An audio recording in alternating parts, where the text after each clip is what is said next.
The autumn breeze rustled through the maple trees outside my office window as I stared at the email notification on my screen. Family summer vacation planning. Important details. The sender was my stepsister, Emma. I hadn't opened it yet, but I already knew what it would say. This would be the fourth year they planned the annual beach getaway without me. I'm Sarah Mitchell, 32, and despite what my stepfamily thinks, I'm doing pretty well for, after years of hard work and smart investments, I quietly became the owner of the prestigious Ocean Breeze Hotel Group. Not that they knew, to them, I was just the quiet stepdaughter who worked in hospitality. My fingers hovered over the mouse before I finally clicked open the email. The first line made me smile bitterly. Hi everyone, except Sarah. Mom said to remove her from future threats. Typical. I scrolled through the details. They were planning a 2-week stay at the Royal Palm Resort in Malibu, one of the most exclusive properties on the coast. The dates coincided with peak season, when getting reservations anywhere was nearly impossible. My phone buzzed. A text from Dad. Sarah, honey, about the vacation. Catherine thinks it's best if. I finished his sentence in my head. Catherine, my stepmother of 15 years, always thought it was best if I wasn't included. Ever since she married my father when I was 17, she'd made it clear that I wasn't part of her perfect family picture. It's okay, Dad, I typed back. I understand. But I didn't. Not really. What I understood was that my father, once my strongest advocate, had become a passive observer in his own family. Catherine had that effect on people. The office door opened, and my assistant Michael poked his head in. Ms. Mitchell, the contractors are here to discuss the new wing renovation. I nodded, grateful for the distraction. Send them in. The meeting lasted 2 hours, discussing plans for adding 30 luxury suites to our flagship hotel. As the contractors left, Michael lingered. Everything okay? You seem distracted. I showed him the email. Michael had been my assistant for 5 years and knew my family situation well. Ah, the annual Let's Pretend Sarah Doesn't Exist vacation, he said, shaking his head. You know, it's ironic they chose Royal Palm. Didn't they just get bought out? I sat up straighter. What? Michael pulled up an article on his tablet. Yay, some investment group acquired them last month. They're planning major renovations starting. Ogie paused. Starting exactly when your family planned their stay. I leaned back in my chair, a plan forming in my mind. Michael, get me the contact information for Royal Palm's new management. Later that evening, I sat in my penthouse apartment, sipping wine and making calls. By midnight, it was done. Royal Palm Resort would be sending cancellation notices to all guests booked during the renovation period, including my dear family. The next morning, my phone exploded with notifications. The family group chat I was still technically part of, though muted, was in chaos. Emma, they say in CLE, our RAC, our vacation. Catherine, this is unacceptable. Everything else is booked. Dad, I'll look for alternatives. Emma, Dad, it's peak season. There's nothing. I watched the panic unfold, taking another sip of my morning coffee. I knew every luxury hotel within 100 miles was fully booked. Every hotel except mine. 3 hours later, my office phone rang. It was Catherine, Sarah. Her voice was strained, trying to sound pleasant. How are you, dear? Fine, Catherine. What can I do for you? Well, she paused. You work at that hotel downtown, right? The Ocean Breeze. I do. We've had a terrible situation with our vacation plans. Everything's booked solid, but we thought, since you work there, maybe you could help us get rooms. I pulled up our reservation system. The Ocean Breeze Hotel was my crown jewel. 40 floors of luxury with stunning ocean views, 5-star restaurants, and a spa that celebrities frequented. And we were, of course, fully booked. Let me check, I said, enjoying the silence on the other end. Oh, what dates were you looking at? She told me, and I pretended to type. Those are peak dates, Catherine. We're pretty much full. But surely you can do something. We're family after all. Family! The word hit like a slap. Family, I repeated. Interesting choice of words. What do you mean? Well, just last week you told Dad it was best if I wasn't included in the family vacation because, what was it? Real family only? Silence. Sarah, don't be difficult. That was different. We just wanted a private family time. I understand. I cut her off. Unfortunately, we're fully booked. Unless. Unless what? The desperation in her voice was palpable. We do have the presidential suite available. It's quite expensive, though. How much? $15,000 per night. 2-week minimum booking. Heard her gasp. The suite was actually $5,000 per night, but she didn't need to know that. That's ridiculous. It's peak season, Catherine, and it's the only option available in any luxury hotel in the area. But I understand if it's out of your budget. Maybe try something more modest? The suggestion of modest accommodation worked exactly as I expected. No, no, she said quickly. We'll take it. Can you send the booking details? Of course. I'll have everything sent over shortly. After hanging up, I sat back and smiled. Phase 1. Complete. The next few weeks passed in a blur of preparation. I had the presidential suite specially prepared, adding extra touches that I knew would impress them and make them uncomfortable. Family photos of Dad and me from before Catherine entered our lives. A welcome basket with all my childhood favorites that Dad used to get me. Small details that would remind them of the family they tried to erase. The day of their arrival, I made sure to be unavailable. Let them check in like regular guests. Let them see the suite. Let them settle in. The real show would start at dinner. Through the hotel's security cameras, I watched them arrive. Catherine looking annoyed at having to wait in the regular check-in line. Emma complaining about the lobby being too crowded. Dad, quiet as usual, carrying their bags.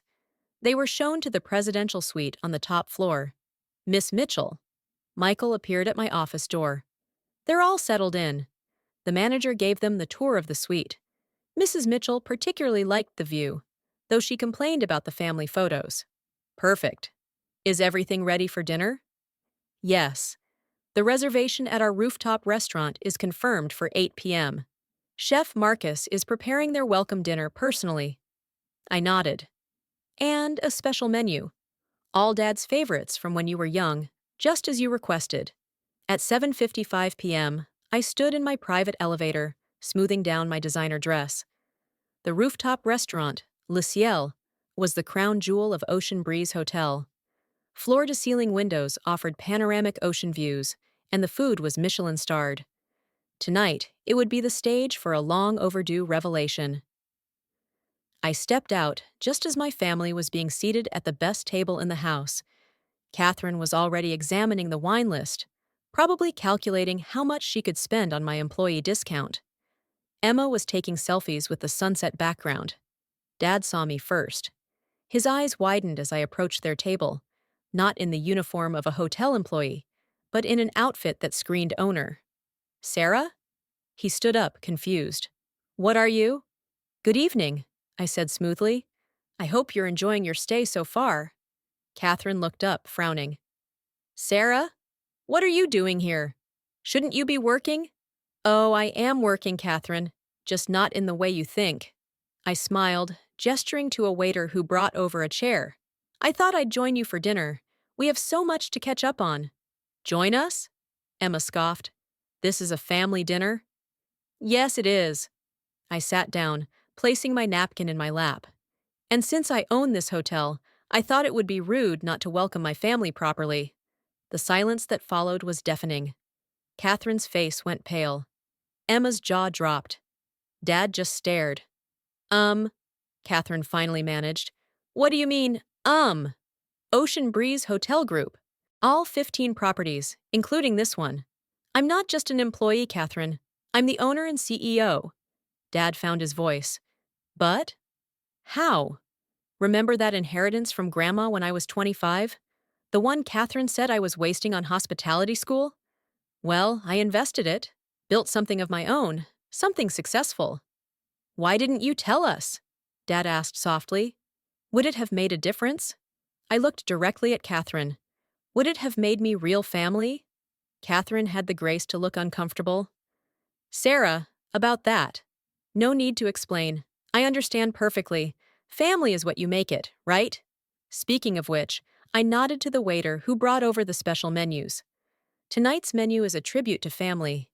Dad, you might recognize some of these dishes.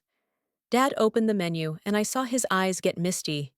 Every item was something we used to enjoy together. The pancakes he made every Sunday, the hot chocolate from our camping trips, the grilled cheese he'd make when I was sick, all elevated to fine dining status by our chef, but recognizable all the same. Sarah, Dad's voice cracked. I believe family is about memories, Dad. Real ones, not the artificial perfect image some people try to create. I looked pointedly at Catherine, who was gripping her water glass too tightly. Now about your stay. I continued smoothly. The presidential suite is actually only $5,000 per night, not $15,000. I'll have the difference refunded to your account. Consider it a family discount. I smiled. After all, isn't that what real family does? Help each other. The rest of dinner passed in awkward conversation and meaningful silences. Dad kept looking at me like he was seeing me for the first time. Catherine barely touched her food. Emma stayed glued to her phone, probably already updating her social media about her stepsister's secret success. As they were finishing dessert, I stood up. I hope you enjoy the rest of your stay. The hotel is yours to enjoy. Spa, restaurants, everything, on a house. I paused. Oh, and Catherine, next year, when you're planning the family vacation, you might want to check who owns the property first. You'd be surprised how many luxury hotels are part of Ocean Breeze Group now. I turned to leave, then stopped. Dad? Breakfast tomorrow? Just us? He nodded, a small smile breaking through. I like that. As I walked away, I heard Catherine's harsh whisper. Did you know about this? Why didn't anyone know? I smiled to myself. Sometimes the best revenge isn't about getting even. It's about rising so far above that they can't help but look up and realize what they missed. In my office later that night, I looked out over the ocean, the moon casting a silver path across the water. Michael had left a note with tomorrow's schedule, with one addition. Breakfast with Dad. 9 a.m., private dining room. Maybe, just maybe, this was the beginning of rebuilding something real. Something that didn't need Catherine's approval or Emma's acceptance. Something between a father and daughter who lost their way but found it again, over breakfast in a hotel that proved dreams don't need anyone's permission to come true. The night was still young, and somewhere above me, my family was processing the fact that the person they excluded had become someone they couldn't ignore. Tomorrow would bring its own challenges, but for now, I had reclaimed my place, not as the outsider they wanted me to be, but as the success story they never saw coming. The next morning, I arrived at the private dining room 15 minutes early. The space was intimate, with floor-to-ceiling windows overlooking the ocean. I'd instructed the staff to prepare Dad's favorite breakfast, blueberry pancakes, crispy bacon, and that specific French roast coffee he loved. At exactly 9 a.m., Dad walked in. He looked tired, like he hadn't slept much. Knowing Catherine, they probably had a long discussion about me last night. "Hi, honey," he said, hesitating before giving me a hug. It felt stiff, uncertain, but it was a start.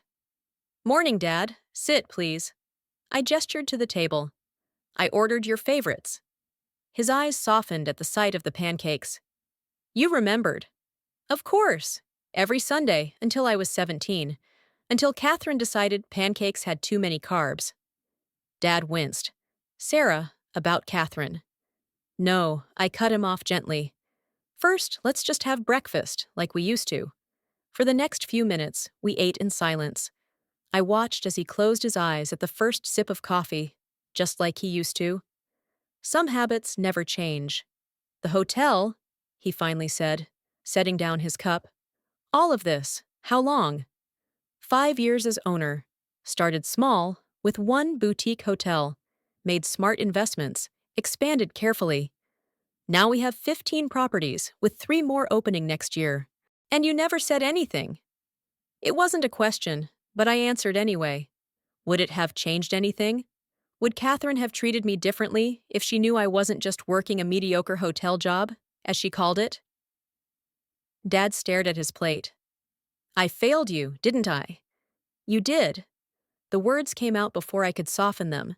You let her push me out, bit by bit. Every holiday, every family event, every vacation. You watched it happen and said nothing. I thought I was keeping the peace, by sacrificing your daughter. He flinched. I never meant. I know what you meant, Dad, but intentions don't erase 15 years of exclusion. I took a sip of my coffee. Do you know what hurt the most? Watching you forget who we were before her. The camping trips, the Sunday breakfasts, the stupid dad jokes. You became a different person. Sarah, last night. I continued. When you saw the menu, those were all our memories. And for a moment, I saw my real dad again. The one who taught me that family means showing up, not showing off. Tears welled in his eyes. I'm so sorry. I know, but sorry doesn't fix 15 years. Can we? Can we try? To fix it now? I studied him carefully. That depends. Are you ready to stand up to Catherine? Because she's probably already planning how to spin this, how to take advantage of my success. As if on cue, I phone buzzed. A text from Emma. Mom wants to know if we can post about the hotel on Instagram. She says it'll be great publicity for you. I showed Dad the message. See? Not even 24 hours, and they're already trying to capitalize on it. Dad's face hardened slightly. I'll talk to them. No, I said firmly. You'll do more than talk. You'll act. Starting with this vacation. What do you mean? I meant what I said about the hotel being yours to enjoy. But Catherine and Emma need to understand. This isn't their victory to claim. They can't suddenly decide I'm family just because I'm successful. Dad nodded slowly. What do you want me to do? Be my father again. Not Catherine's husband, not Emma's dad. My father. He reached across the table and took my hand. For the first time in years, his grip was firm, certain. I can do that. Just then, Michael appeared at the door. Ms. Mitchell? Sorry to interrupt, but Mrs. Mitchell is asking for you at the spa. Something about a family discount on treatments. I smiled at Dad. Watch and learn. Standing up, I straightened my jacket. Tell Mrs. Mitchell that all spa services will be charged at full price to her room. Family discounts are for family only. Her words, not mine. Dad actually chuckled. She won't like that. No, she won't. But it's time she learned that actions have consequences. I turned to leave, then paused. Dinner tonight? Just us again. I'd like that. He stood up. Catherine won't be happy. Catherine hasn't been happy with me for 15 years. The difference is, now I don't care. As I walked out, I heard Dad make a phone call. His voice was stronger than I'd heard in years. Catherine, we need to talk about how we've treated Sarah. Maybe, just maybe, this vacation would change more than just their summer plans. It might just change our family dynamic forever. The next few days brought a series of interesting developments. Catherine's attempts to maintain her facade of control were crumbling, especially after her credit card was declined at the hotel's designer boutique. Apparently, she tried to charge $12,000 worth of resort wear, assuming her stepdaughter connection would cover it. I was in a meeting when Michael slipped me a note. Mrs. Mitchell causing a scene at the boutique. Says you'll take care of it. I excused myself and headed down. The sight that greeted me was exactly what I'd expected. Catherine, surrounded by expensive clothing, her face red with indignation as she berated the store manager. There must be some mistake, he was saying. I'm the honored stepmother. You certainly are, I said, stepping into view. And as such, you should know that family members pay full price. Hotel policy. She spun around. Sarah, this is ridiculous. You're embarrassing me. No, Catherine, you're embarrassing yourself. The clothes go back unless you can pay for them. All of them. But we're family. I raised an eyebrow. Are we? Because last week I wasn't family enough for the vacation. What changed? My bank account. The boutique staff tried to hide their smirks as Catherine stormed out, leaving behind a pile of designer clothes. Emma, who had been quietly watching from a corner, followed her mother, but not before giving me a strange look, something between respect and resentment. Later that afternoon, Dad met me in my office. He looked different, like his old self, wearing the casual clothes he used to prefer before Catherine insisted on updating his wardrobe. That was quite a scene downstairs, he said, but he was smiling. She needed the wake-up call. I gesture for him to sit. How are things going? Tense. Catherine's not speaking to me because I refuse to do something about the boutique incident. Emma's sulking because her Instagram followers are asking why she never mentioned her successful stepsister before. I couldn't help but laugh. Social media karma. Something like that. He leaned forward. Sarah, I've been thinking about everything, about how I let things get so wrong. Dad? Now let me finish. Last night, I couldn't sleep. I kept looking at those old photos you put in the suite. Remember that camping trip when you were 12? When you insisted on making s'mores, even though it was raining? I nodded throat tight with emotion. We were happy then. Simple, but happy. After Catherine, I got caught up in her world. The appearances, the status, the constant need to impress.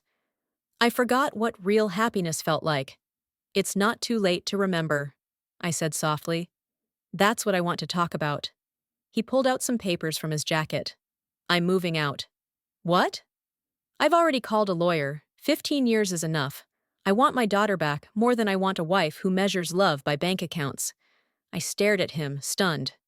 Dad, are you sure? More sure than I've been in years. Actually, he looked around my office. I was wondering if you might need help here. I used to be pretty good at business before Catherine convinced me to retire early. Tears perked my eyes. Are you asking for a job? More like asking for a chance to make up for lost time. If you'll have me. Before I could answer, my office door burst open. Catherine stood there, face livid. Emma hovering behind her. How dare you? She shrieked at Dad. Divorce? After everything I've done for this family? You mean everything you've done to this family? Dad replied calmly. And yes, divorce. Sarah's not the only one who's done being manipulated. Catherine turned to me. You did this. You turned him against me with your hotel and your success. I stood up slowly. No, Catherine, you did this. Every time you excluded me. Every time you made Dad choose between us. Every time you measure family by what they could give you rather than who they were. I just provided the mirror that showed him the truth. We'll see about that. She spat. I'll take everything in the divorce. Actually, Dad said, holding up his papers. You won't. I've been keeping records, Catherine. Every manipulative move, every financial decision you push for your benefit. My lawyer says it makes for interesting reading. Emma stepped forward. Mom, maybe we should. Be quiet, Catherine snapped. This isn't over. I'll ruin this hotel's reputation. I'll tell everyone how you treat a family. I pressed my intercom. Michael, please escort Mrs. Mitchell and her daughter back to their suite and initiate protocol exit. Within moments, security appeared. As they led Catherine and Emma away, I could hear Catherine's threats echoing down the hallway. Protocol exit, Dad asked. Their suite will be ready for checkout in an hour. All their belongings packed, Bill prepared. They can leave with dignity or be escorted out. Their choice. Dad nodded slowly. An ad job offer, still open. I smiled. The Ocean Breeze Hotel Group could use a vice president of operations. He hugged me then, properly this time. No stiffness, no hesitation. Just a father holding his daughter. I've missed you, kiddo, he whispered. Missed you too, Dad. An hour later, we watched from my office window as Catherine and Emma got into a taxi. Their designer luggage piled around them. They'd chosen to leave quietly after seeing the final bill. And after their attempts to smear the hotel on social media were swiftly drowned out by overwhelmingly positive reviews from other guests. So, Dad said, About those Sunday pancakes. I know a great spot. I smiled. The chef here makes them just like you used to. Sometimes I realized a canceled vacation can lead to something better. Not just a luxury stay, but a restored relationship, a renewed father, and a family redefined not by who it excludes, but by who it welcomes back home. 1 year later, the Ocean Breeze Hotel's annual summer gala was in full swing. The rooftop garden sparkled with thousands of tiny lights, and the who's who of the hospitality industry mingled under the stars. At the center of it all, Dad and I stood together, greeting guests and sharing proud smiles. The past year had transformed everything. Dad had excelled as vice president of operations, bringing a warmth to our corporate culture that perfectly balanced my business acumen. Our father-daughter pancake Sundays had become a tradition again, this time the hotel's kitchen, where we'd often end up teaching the chef new variations of our old recipes. Ms. Mitchell, Michael approached with a tablet. You might want to see this. He showed me a social media post from Emma. It was a photo of her and Catherine at a modest beach motel with a caption that read, "Missing the luxury life we used to have. Hashtag hard times, hashtag karma." Dad looked over my shoulder and chuckled. Catherine still doesn't get it, does she? No, I smiled. She doesn't. After the divorce, Catherine discovered that her expensive tastes were hard to maintain without Dad's income. Emma had to get a real job, working as a junior travel agent, ironically, often booking clients into my hotels without realizing it. Sarah, a familiar voice called out. I turned to see my cousin Jessica approaching with her husband. They'd been the only family members who stayed in touch during the Catherine years. The hotel is amazing, Jessica gushed, hugging me. And Uncle Rob, you look so happy. I am, Dad replied, putting his arm around my shoulders. Finally got my priorities straight. As if to prove karma's sense of humor, my phone buzzed with a text from Catherine. We should talk about family reconciliation. Emma's wedding is coming up, and we need a venue. I showed it to Dad, and we both laughed.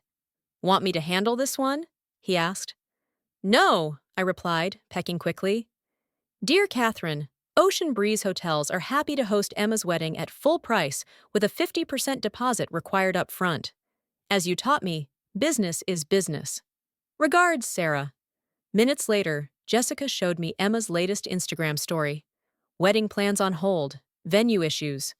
You know, Dad said thoughtfully, sometimes I wonder if we're being too hard on them. I considered this. They're not suffering, Dad. They're just living with the consequences of their choices, like I did for 15 years. He nodded, understanding. You've built something remarkable here, kiddo. Not just the hotels, but a life on your own terms. We built this, I corrected him. This past year, having you back, really back, has meant everything. The evening wound down, and guests began to leave. Dad and I stood at the rooftop's edge, looking out over the ocean. The same view Catherine had once tried to claim as her domain now belonged to a father and daughter who found their way back to each other. Next week's board meeting, Dad said, I want to propose something. A new foundation, providing hospitality education scholarships for kids from blended families. Turn our story into something positive. I felt tears well up. This was the father I remembered, always thinking of ways to help others. On one condition, I said, What's that? We call it the Sunday Pancake Foundation. He laughed, pulling me into a hug. Deal. As we walked back inside, I paused by the family photo wall we'd installed in the lobby. Among the pictures of our hotels and staff, there was one front and center. Dad and me at that rainy campsite. 12-year-old me with chocolate smeared on my face from s'mores. Both of us laughing. You know what, Dad? I said, looking at the photo. Catherine did us a favor. How so? She showed us what family isn't, so we could remember what it is. Sometimes the best revenge isn't about getting even, it's about getting better. Better as a person, better as a family, better at recognizing what truly matters. And sometimes a canceled vacation can lead you right back home.